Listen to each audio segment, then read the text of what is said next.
Desert Immigrants by Mario T. Garcia, Chapter 5, Part 2.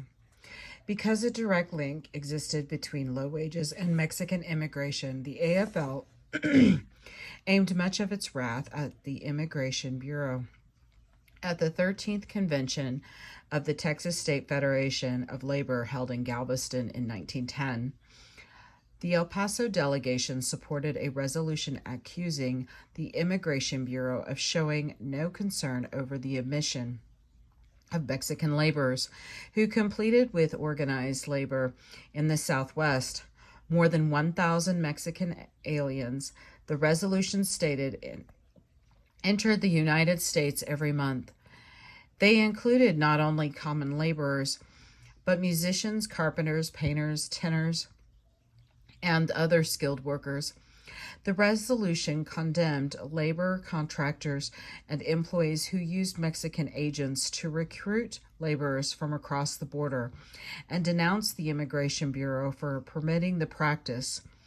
In addition, the El Paso AFL heavily criticized the railroads for violating the contract labor law. One of the subterfuges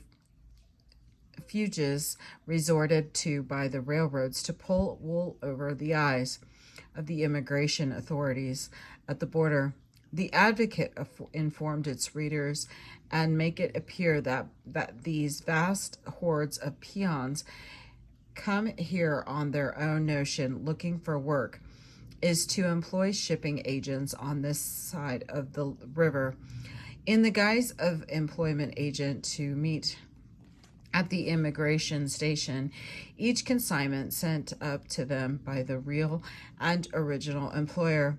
The secret agent in Mexico, these employment agents, the newspaper angrily declared, met the peons at the international crossing, gathered them up and shipped them to their job locations.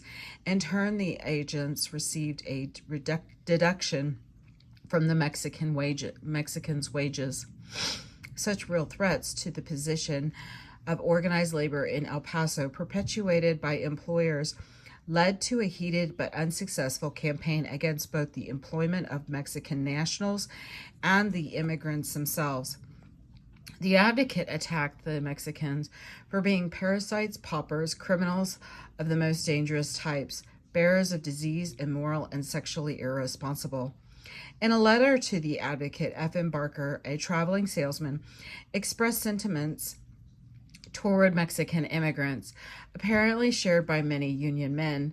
There is a general complaint all over the Southwest, Barker wrote, about the reckless way this class of people are being scoured, and all the worthless and criminal class were being brought here and shipped out on different roads, where the people claim they have finally settled down in the towns and refuse to work at any price, but live off of the money their women can make, where the men,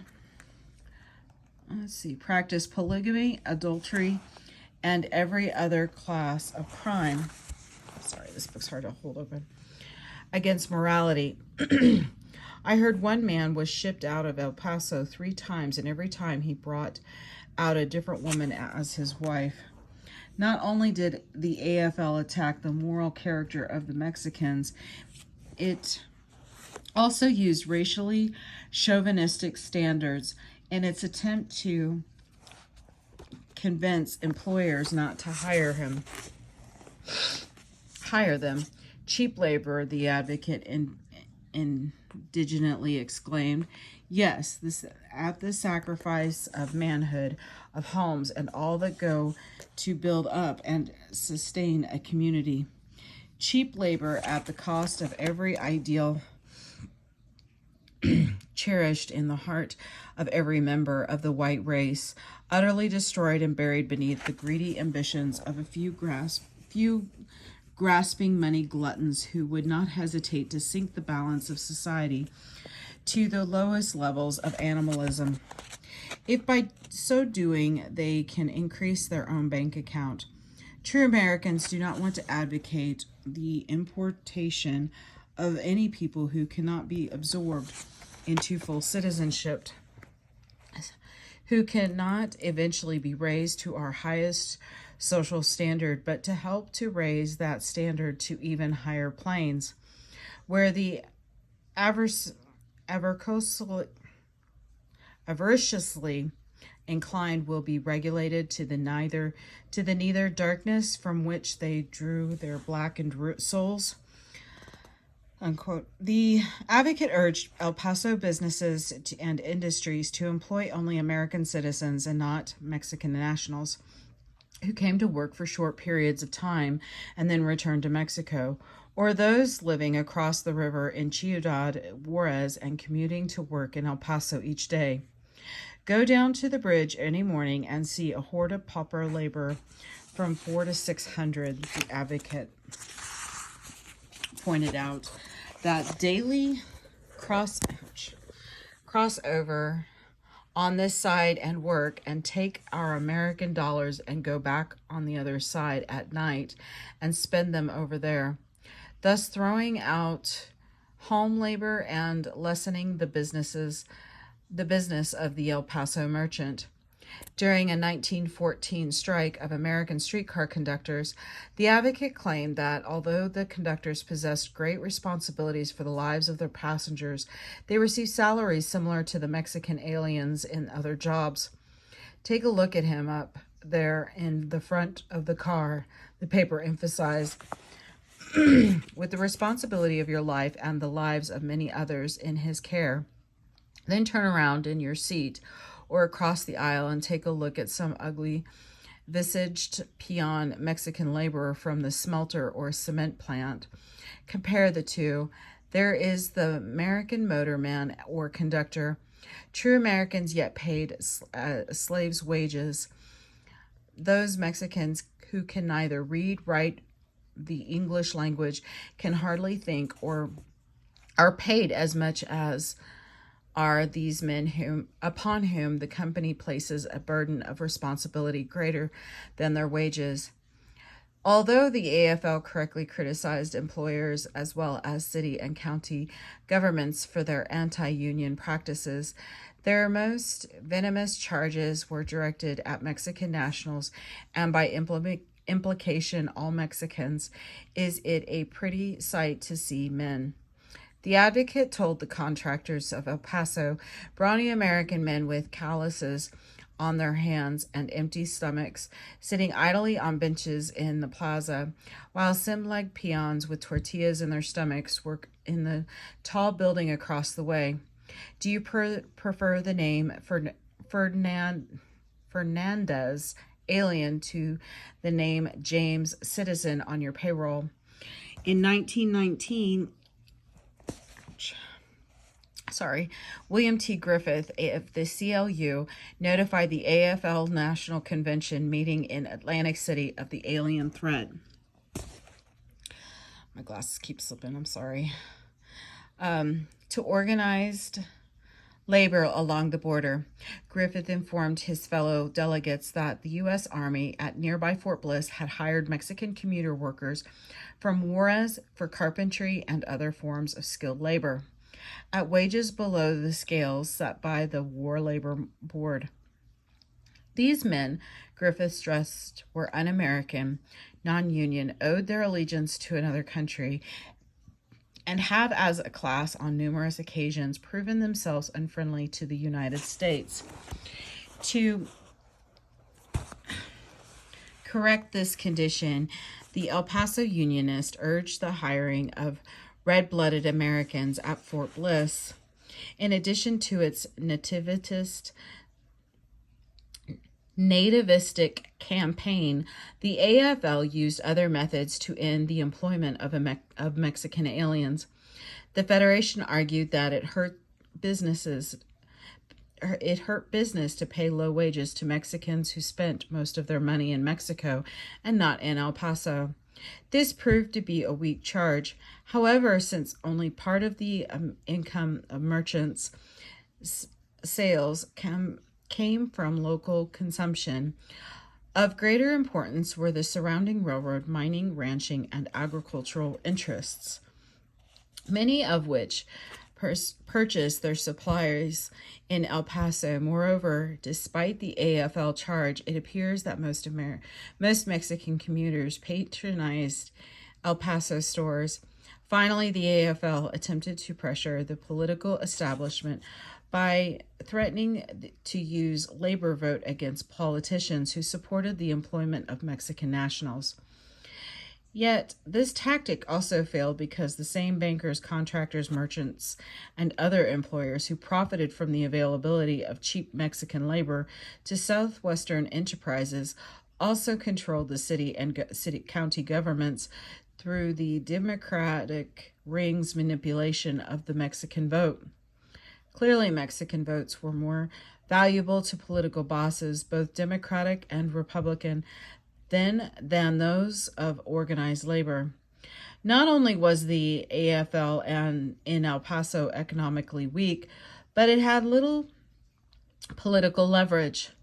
The AFL in El Paso exemplified organized labor's traditional weak and vulnerable condition along the U.S.-Mexican border. Unlike employers' unions profited little, if any, from the exploitation of cheap Mexican labor. Although unions protected certain skilled jobs for the members, it seems that organized labor in El Paso received lower wages than did craftsmen in other regions.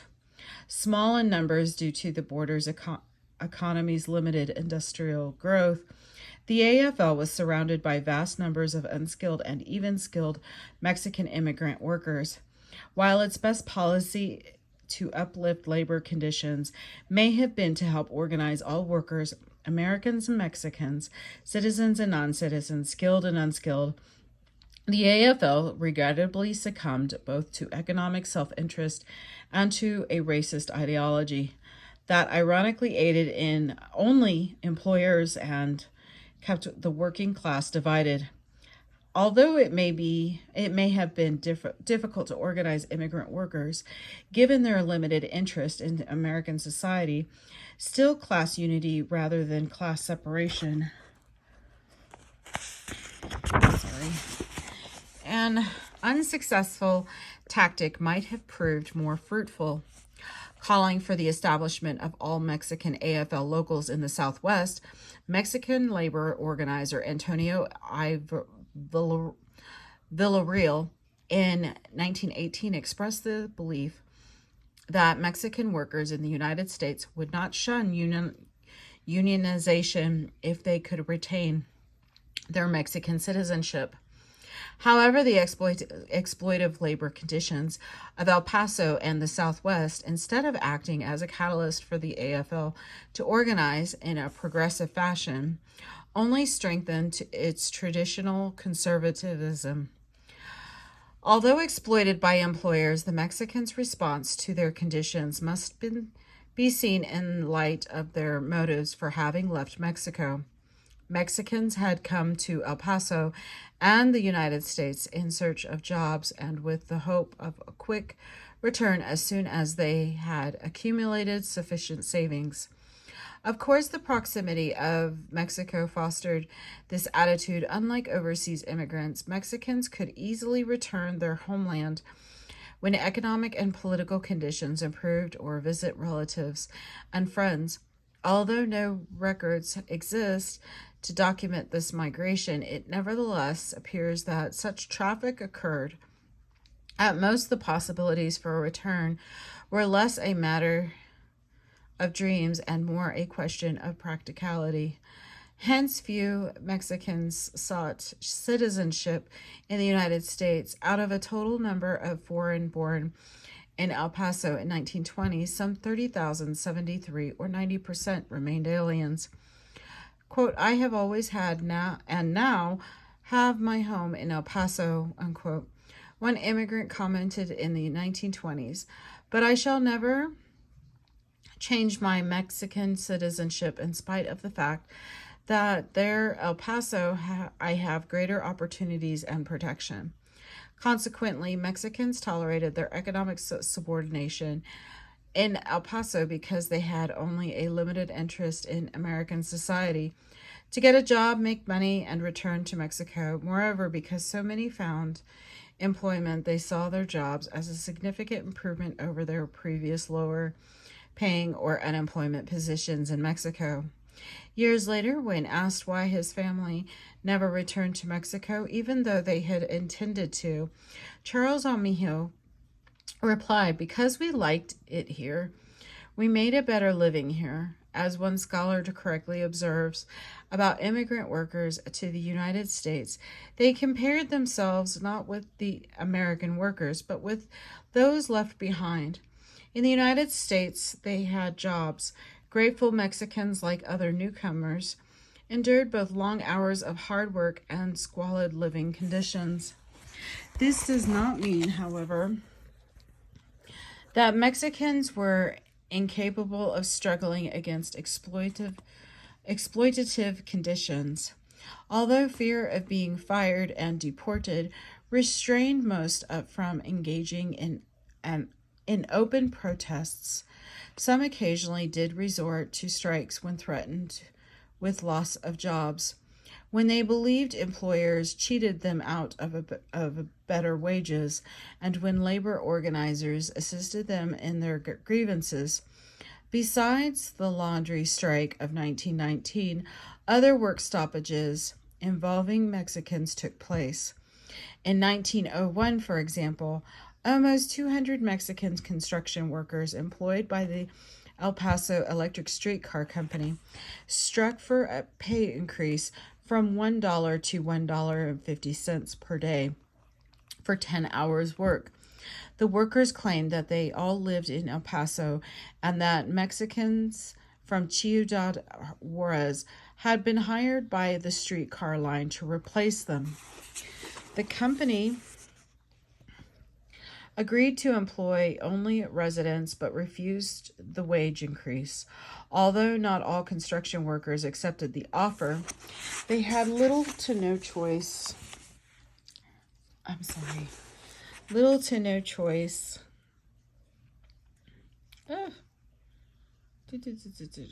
Place to. I'm so sorry. The workers claimed that they all lived in El Paso and that Mexicans from Ciudad Juarez had been hired by streetcar line to replace them. The company agreed to employ only residents but refused the wage increase. Although not all construction workers accepted the offer, they had little choice after the company used El Paso policemen to protect their breakers and to arrest some of the strikers. A similar walkout by streetcar workers occurred again 4 years later with almost identical results. The Mexican smelter workers also struck for better wages in 1907. Almost 150 left their jobs and requested a raise from $1.20 to $1.50 a day. After they replaced some of the strikers with additional Mexican, smelter officials conceded to a 20-cent increase. But about half the smelter workers refused the agreement and left for other work in Colorado. In addition, Mexican smelter workers participated in 1913 in one of the largest strikes in El Paso's early history. The Mexicans asked for a wage increase of 35 cents, giving them $1.75 a day. Furthermore, some of the workers desired a reduction of hours from 12 to 8. When the company refused, about 100 Mexicans went on strike. The following day, an additional 300 Mexicans joined them, and by the third day, 650 Mexicans had left their jobs along with 5 carpenters. The only Americans in the strikers' rank during the strike, the Mexicans displayed good organization, which prevented attempts by smelter officials to divide them and hire replacements. To maintain unity, the strike leaders held mass meetings to keep the men informed of negotiations with the company. The presence of industrial workers of the world organizers, apparently Mexicans, may have been an additional and important factor in the strike. Although the exact role of the Wobblies cannot be determined, their appearance, however, prompted the Central Labor Union to support the strike and attempt to convince the Mexicans to join. the more conservative Western Federation of Miners. CLU officials, moreover, refuted a claim by one El Paso newspaper that the strike had been initiated by the IWW. The statement made in today's Herald responded W.G. Griffin of the CLU. That union labor men of El Paso blamed the IWW for the strike at the smelter is untrue. According to Griffin, the IWW had nothing to do with the strike. Rather, the Mexican workers themselves had launched it.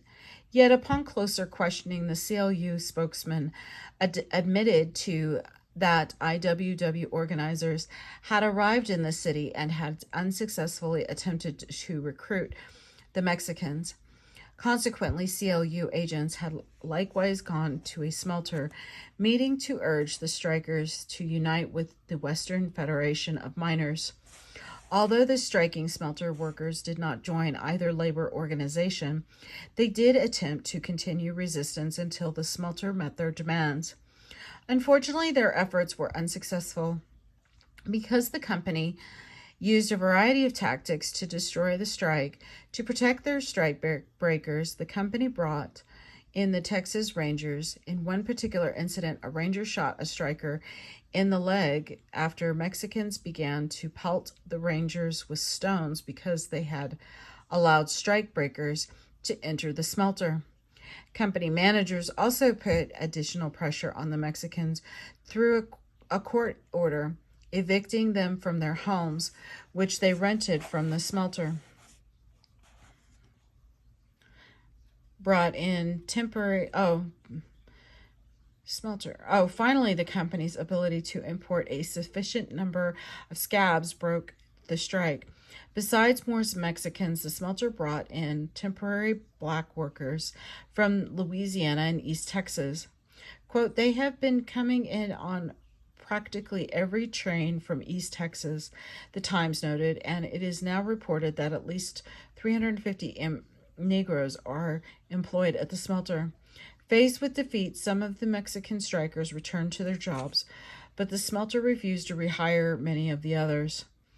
Other Mexicans who went on strike included the employees of the city water department in 1911, the Mexican retail clerks in 1914, and the Mexican garbage collectors and park employees in 1919. In all these strikes, Mexicans attempted to improve their economic conditions. Although these actions did not involve a class consciousness, they did involve an ethnic one. Mexican immigrants did not see themselves as members of a proletariat class. Class, but as Mexican temporarily in a foreign land. Hence, they organized and protected themselves along ethnic lines. Furthermore, the issues in these strikes concerned disputes over wages and did not include a class ideology, such as the articulated by the IWW. According to one scholar, immigrant workers in the United States engaged in labor conflicts, but only over narrow wage terms and not in broader areas involving general changes in the institutions governing the allocation of scarce rewards. Strikes among immigrant workers could be consistent with the limited interests they had in American life. Jobs and savings, nevertheless, most Mexicans in El Paso and throughout the Southwest avoided labor agitation. They, as well as other immigrants to the United States, had not come for such purposes. The real cause for migration, one immigrant historian rightly observes, the Slavic immigrants in Pennsylvania, was probably the hope of acquiring income to reestablish the peasant in his old position in the village. He intended his migration to be temporary, just long enough to win American money to restore his status as a self-sufficient old country landowner. The same could be said as many Mexican immigrants' adjustments, not resistance, characterize their stay in the United States. This is the end of Chapter 5, Part 2. Thank you.